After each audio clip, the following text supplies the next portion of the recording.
Salamlayıram hər birinizi. Bu gün biz qrammatik qaydadan öyrənəcəyik. Deməli, ing və id sonluqlu sifətlər. Yəni bunlar adətən feildən sifət düzəldən şəkilçilərdir. Bu sifətlər ing ilə bitərsə, xüsusiyyəti izah edir. Yəni bir şeyin xarakteristikasını. Məsələn, nə necədir və ya kim necə birisidir. Boring deyək ki, she's boring ya da this book is boring, yəni o sıxıcı insandır, bu kitab sıxıcıdır. Ya da tiring, this lesson is so tiring, bu dərs elə yorucudur. Məsələn, bu şəkildə deyə bilərik. Ya da deyə bilərik ki, our trip was so exciting.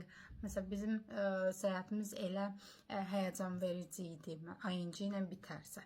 Əgər bu sifətlər id ilə bitirsə, o zaman bu hal vəziyyəti, yəni necə hiss elədiyiniz haqqında danışmaq üçündür.